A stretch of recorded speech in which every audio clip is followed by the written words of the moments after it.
شفاعة وهذا مطلبي يا نبي. Assalamualaikum warahmatullahi wabarakatuh. Alhamdulillah rabbil alamin. Wassalatu wassalamu ala asyrafil anbiya'i wal mursalin sayyidina wa maulana Muhammadin wa ala alihi wa ashabihi ajma'in, amma ba'd.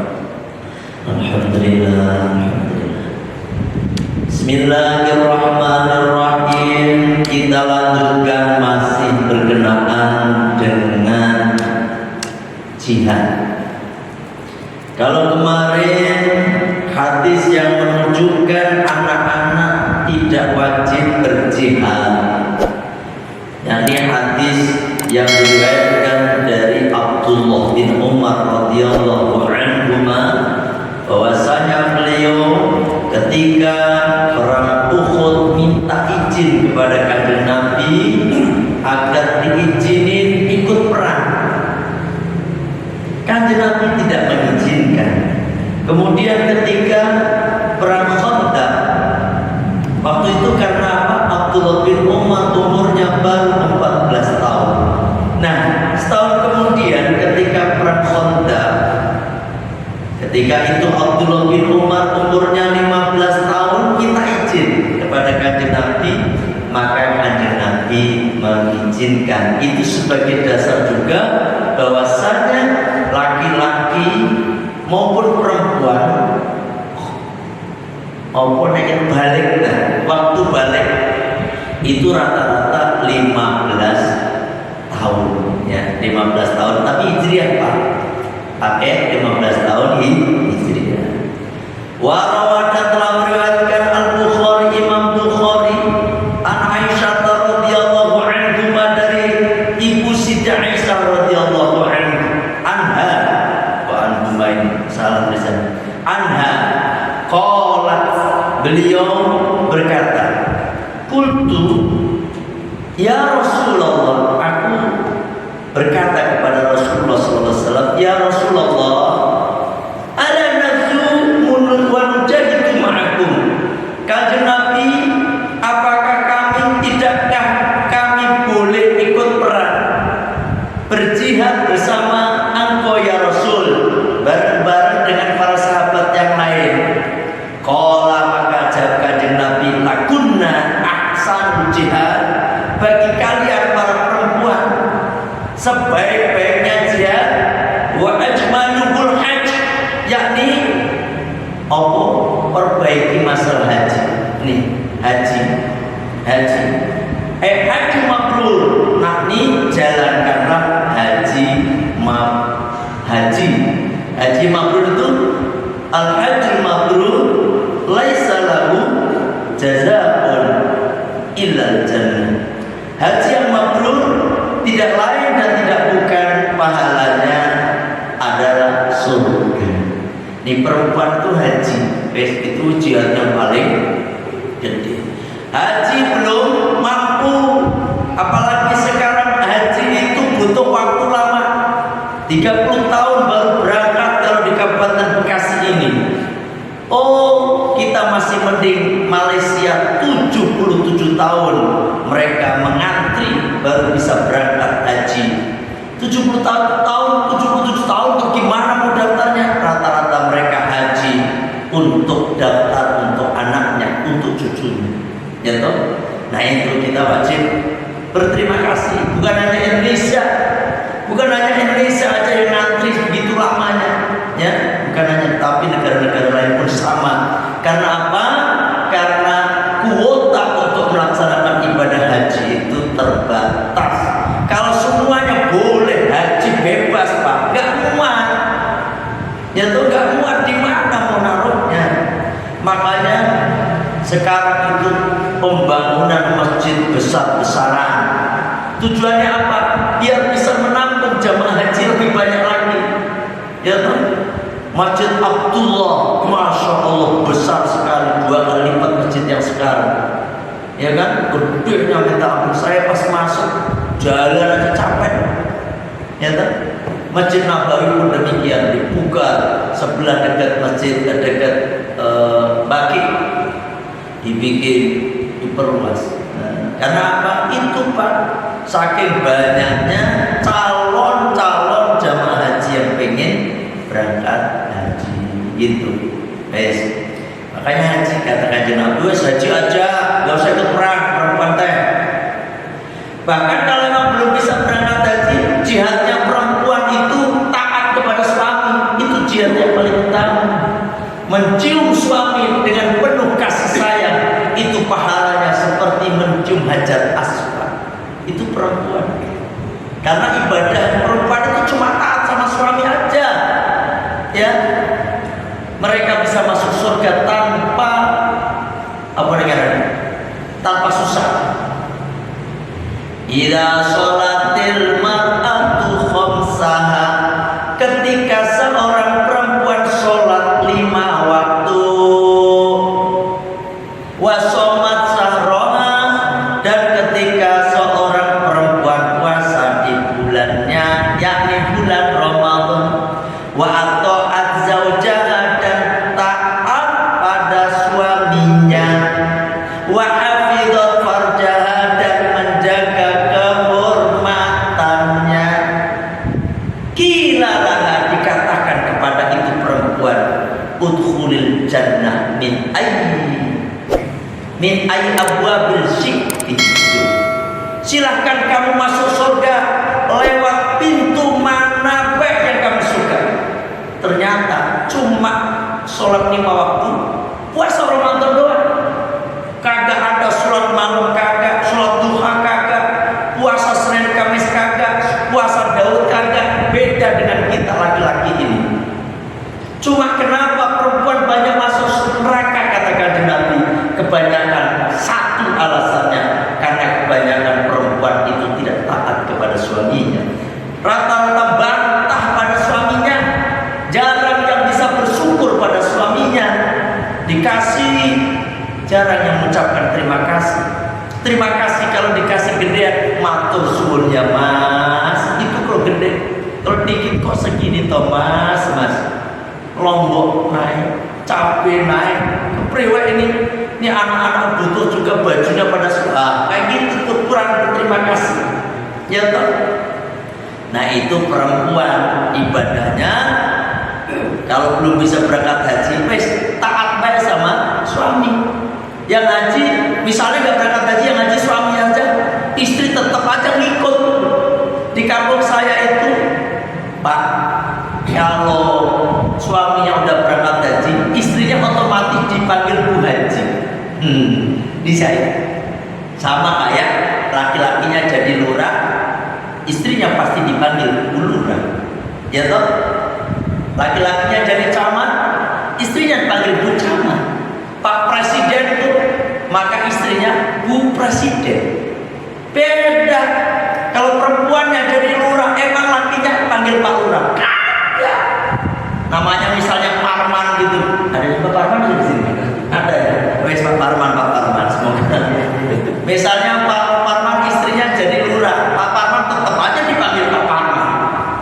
Gitu. Bu Megawati waktu itu jadi presiden, Pak Taufik itu masih dipanggil Pak Taufik aja, gak ada yang panggil Pak Presiden. Ya toh, coba Putin Soeharto, waktu Pak Harto jadi presiden panggilannya Bu Presiden, bahkan Bu Ibu Negara. Tuh gitu. Makanya perempuan laki-laki itu membawa istri swarga rokok itu perempuan, ya toh. Itu dalilnya kalau perempuan itu gak wajib ikut jihad. Kagak. Terus kita lanjutkan. Apalagi itu? Tadi kan kemarin Islam balik berakal. Waktu laki-laki, berarti perempuan tadi kagak. Wasehatu sehat. Kok sampean misalnya laki-laki itu kagak sehat? Berarti ya gak wajib jihad. Sakit gak wajib jihad. Wataqatu, dan mampu al-qitali berperang. Enggak mampu berperang, ya enggak. Misalnya nih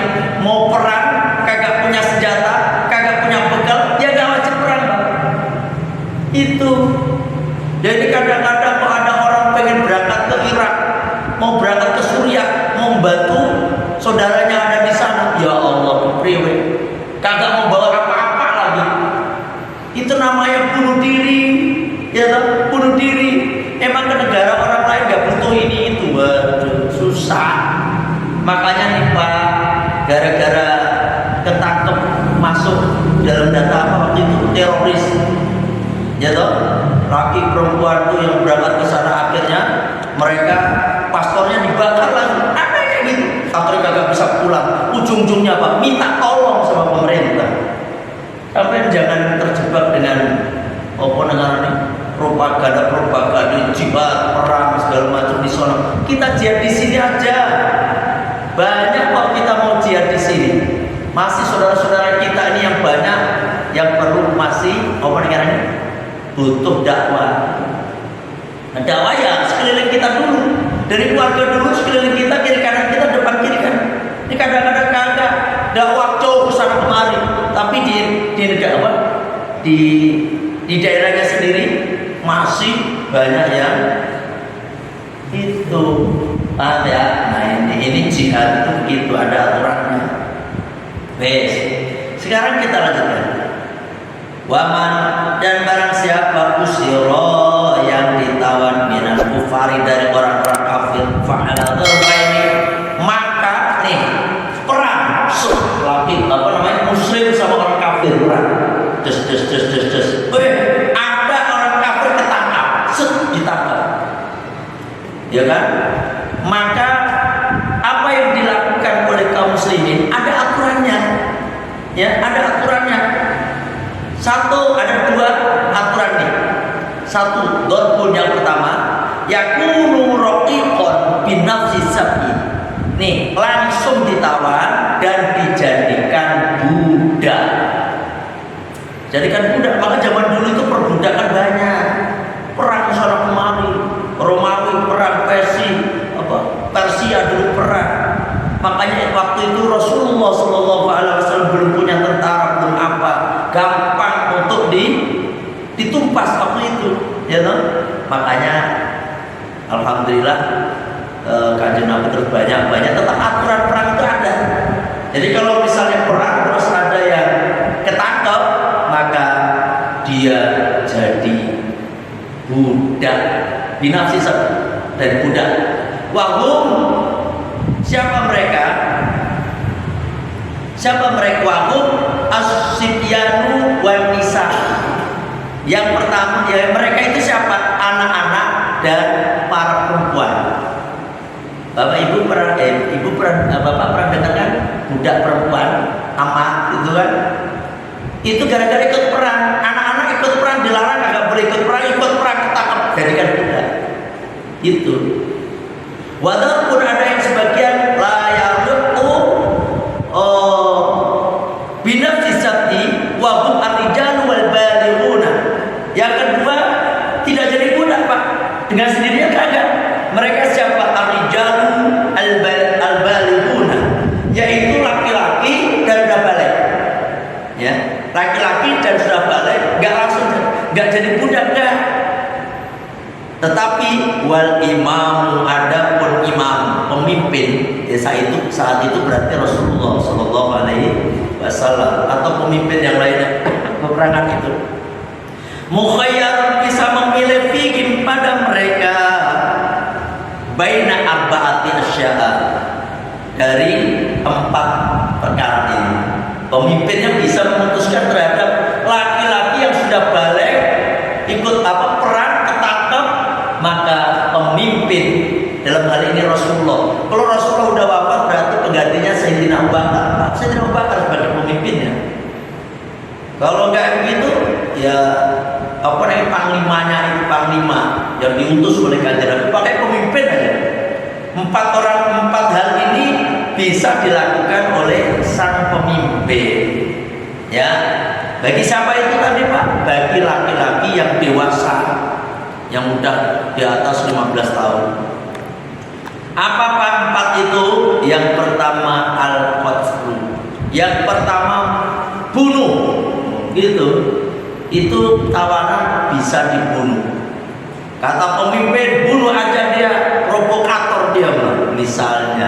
ya toh. Sah ini orang ini ini, dah bunuh bunuh. Yang kedua wal istirqaq. Yang kedua dijadikan budak. Yang kedua ini baru bisa dijadikan budak. Oh, kalau ini mah cuma ikut-ikutan aja ini mah, ya kan?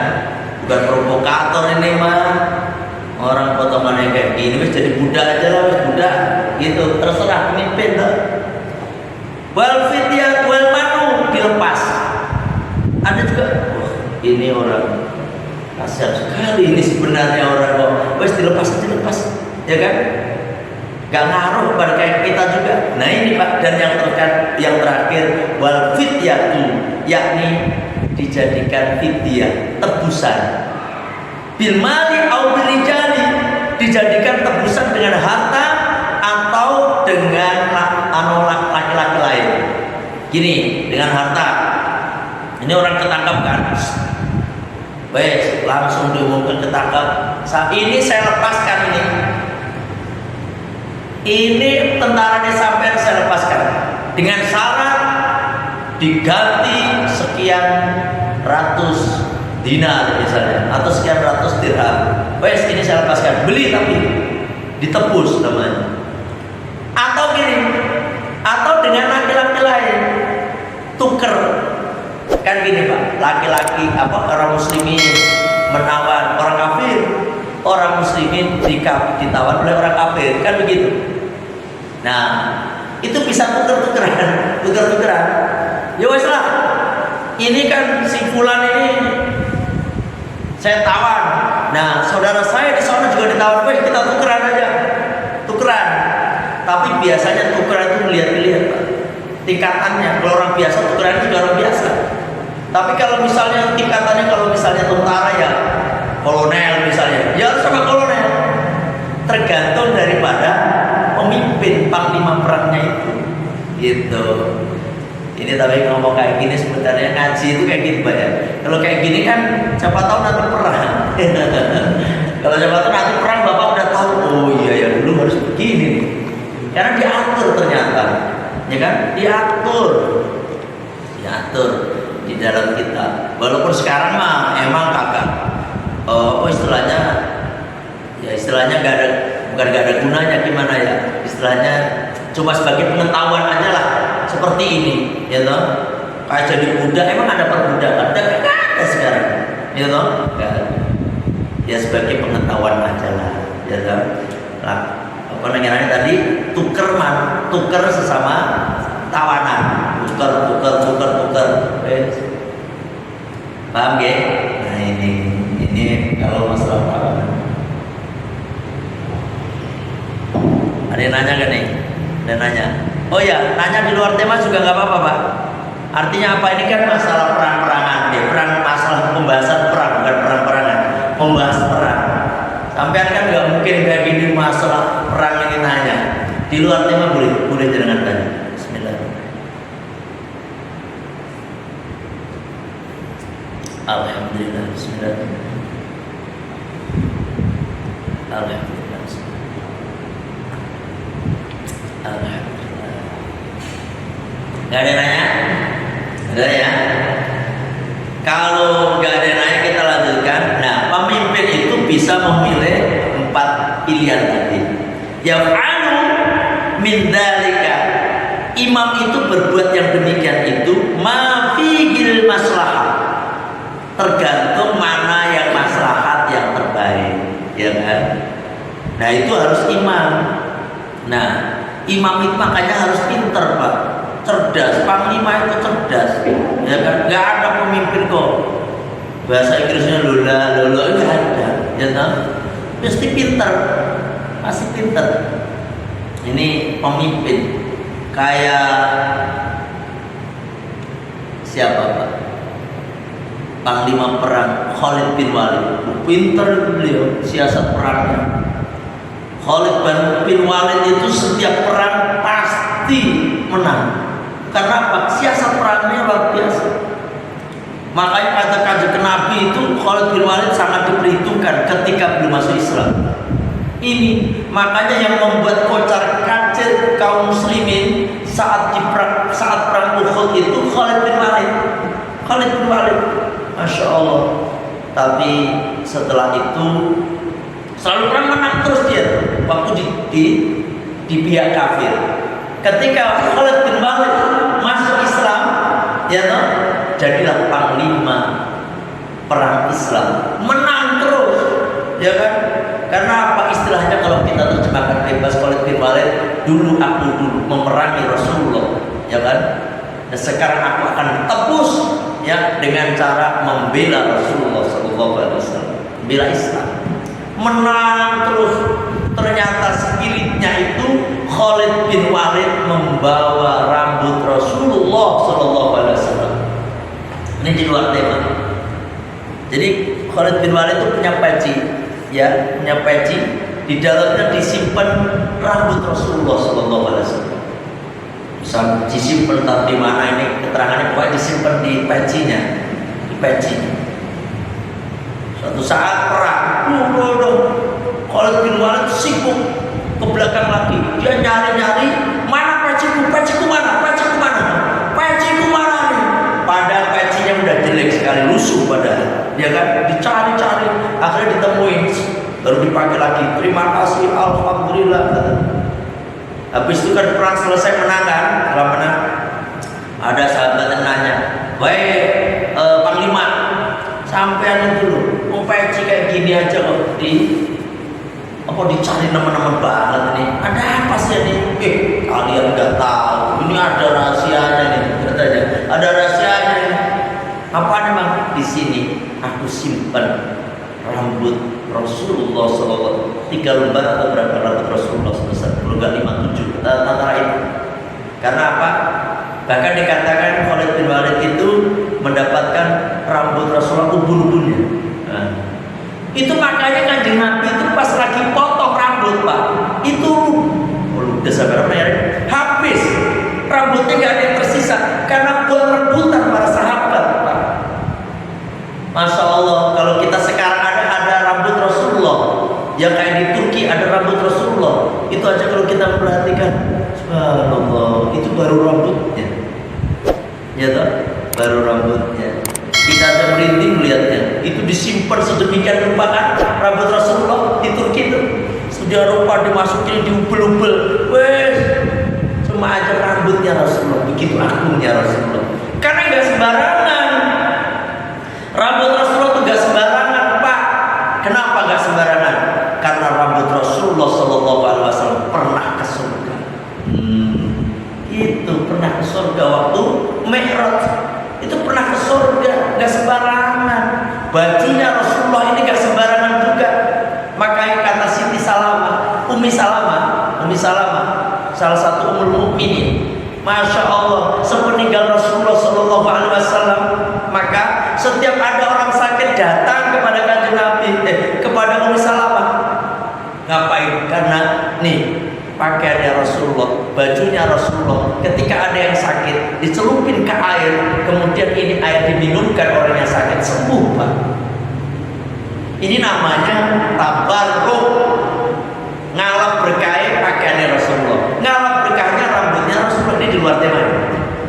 Nah seperti itu, kita ya nggak apa-apa, tabarukan namanya, tabaruk ke para wali, tabaruk. Dan sekarang ini Pak, kaum muslimin sedunia berbondong-bondong ke Madinah.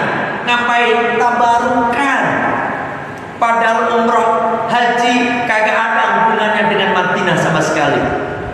Kenapa mereka berbondong-bondong ke Madinah? Tidak lain dan tidak bukan karena litabarruk, ya, tabarukan Nabi sallallahu alaihi wasallam. Mereka berziarah kepada Kanjeng Nabi. Ya Allah, makanya kita berbondong-bondong yang sono, rebutan masuk raudhah, karena di situ dulu Kanjeng Nabi di situ. Oh dulu Pak, ya toh, tabaruk. Karena mau ke sana susah. Sekarang saya kasih tahu bocoran, Pak. Sejak udah 2 tahun ini corona, ya, 2 tahun lebih, 3 tahun sekarang kan udah dibebasin. Ya Allah, hotel kredit sekali. Bahkan ya itulah, ada orang yang sudah dipastikan berangkat tanggal sekian, mundur sekian, banyak yang kayak gitu. Bahkan udah berangkat di sana, hotelnya udah bawa. Saya ketemu sama tadi telepon sama Gus Faiz, parah Kiai, parah, kata dia, parah sekarang mah. Nah, kenapa Gus? Ini sekarang nih, aduh, kita udah, padahal udah lunas bayar. Temannya Gus Faiz kemarin udah bayar hotel Movenpick lunas sampai ke sana, ternyata kagak ada kamarnya, udah dijual ke orang lain. Kayak gitu. Karena sekarang banyak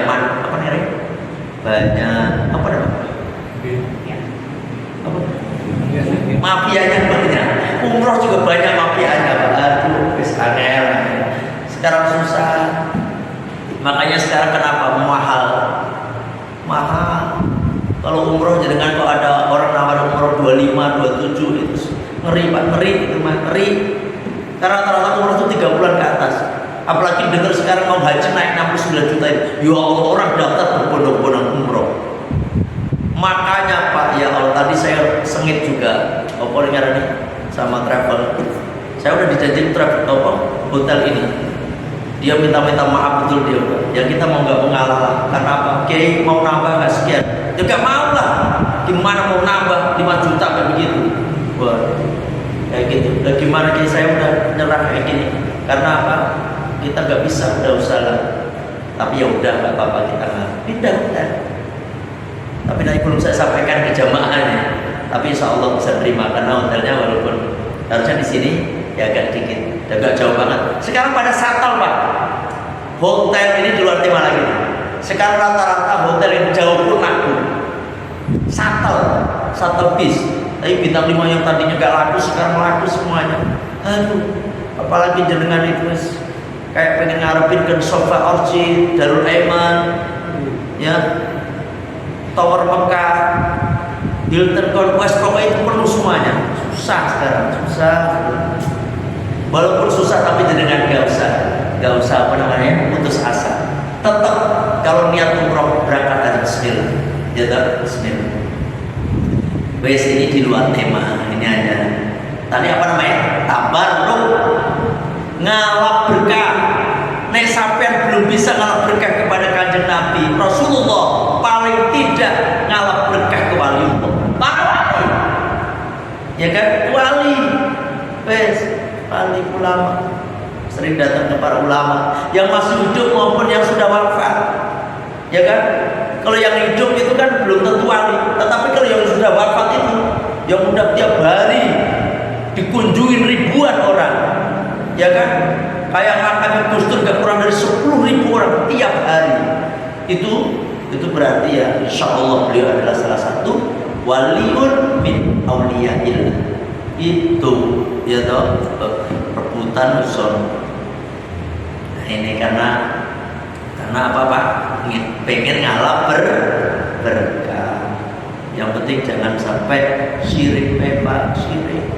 Kita ziarah wali A, wali B, wali C, pengen nanti di akhirat salah satu terselip doa dari dalam hati kita, ya Allah, semoga Engkau pertemukan hamba dengan kekasihmu, ya Allah, gitu. Dan semoga, terus kita ngomong juga, kalau kita terjemahkan ya Kanjeng Wali, semoga jenengan nanti memberikan syafaat kepada saya nanti di sono. Karena bukan hanya Kanjeng Nabi Pak, guru-guru kita, wali-wali itu akan memberikan syafaat kepada kita. Wabil khusus memang Rasulullah yang akan memberikan syafaat, karena beliau satu-satunya Nabi dan Rasul yang mempunyai syafaatul ummah, syafaat yang agung, tidak lain dan tidak bukan dari Rasulullah Sallallahu Alaihi Wasallam. Tabaruk, dalam berkah. Wes, ini di luar tema. Jadi panglima itu begitu.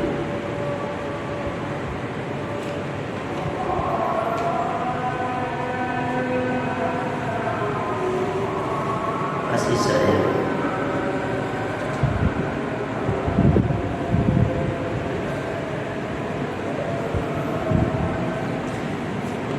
Ada yang nanya tadi Pak, waman aslama qoblal asri ahraza mala wa damahu wa syukur auladihi.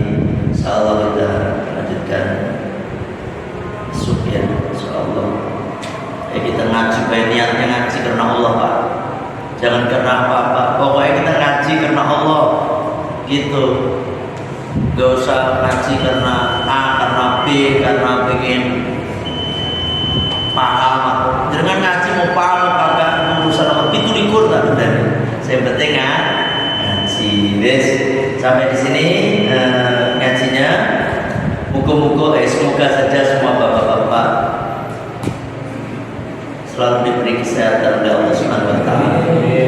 Semuanya bapak-bapak ini ya yang istiqomah ngajinya ini paling tidak kapan ya kita nggak tahu, semoga bisa berangkat ke tanah suci semuanya insyaallah.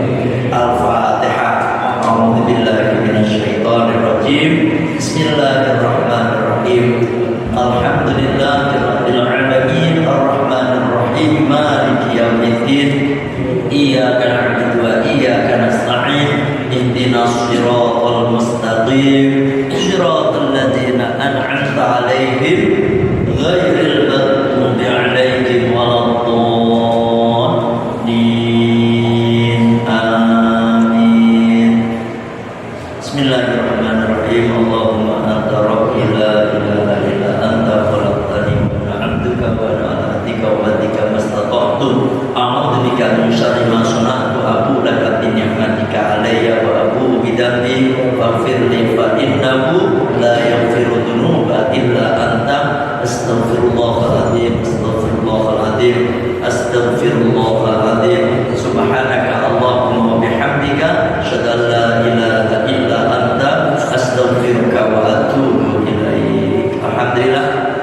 Sebelum saya akhiri, bagi yang ikut ziarah, kalau yang bagian belakang ya dimaklum saja.